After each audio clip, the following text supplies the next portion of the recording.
যে দেশনেত্রী বেগম খালেদা জিয়া দীর্ঘদিন যাবত অসুস্থ এবং পাকিস্তানের উপপ্রধানমন্ত্রী এবং অ্যাম্বাসেডার বা ওনাদের প্রতিনিধি দল যে এসছেন ওনারা কথা বলেছেন এবং কথা বলার ফাঁকে ফাঁকে যে একদম ম্যাডাম হয়তো জিজ্ঞেস করেছে আপনাদের এলাকায় বন্যা কেমন হচ্ছে, আগে তো বন্যা বাংলাদেশেই হতো, এখন আপনাদের এখানেও হচ্ছে, এটা যেমন হয়তো উনি বলেছেন।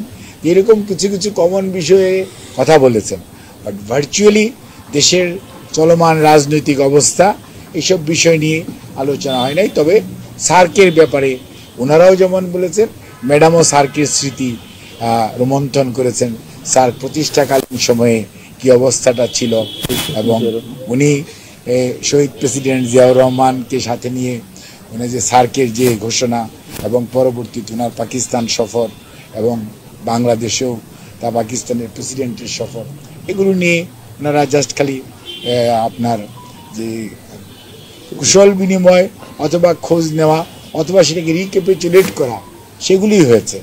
বাট দুদেশের বিদ্যমান সম্পর্ক কি আরো এগিয়ে নিয়ে যাওয়ার ব্যাপারে আচ্ছা, এটা তো ধরেন স্বাভাবিক কথা যে আপনার দেশের স্বার্থ সংশ্লিষ্ট বিষয়ে ভবিষ্যতে যাতে দুদেশের মানুষের সাথে আরও আপনার সম্পর্ককে স্বাভাবিকরণ এবং একই আন্তর্জাতিক অঙ্গনে যাতে সবাই মিলিতভাবে কাজ করতে পারে সে কথা উনি বলেন।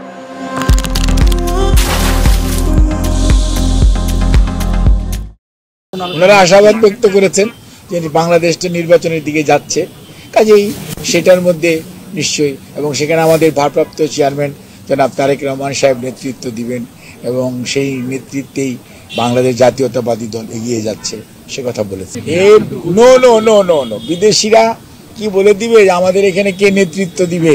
এদেশের মানুষ সিদ্ধান্ত নিবে এদেশে আগামী দিনে কে নেতৃত্ব দিবে। বাংলাদেশ যেতে আগামী দিনে একটি সুন্দর রাজনৈতিক পরিবেশের দিকে এগিয়ে যাচ্ছে সে কথাটি আলোচিত হয়েছে এবং সেটাকে সবাই প্রশংসা করেছে।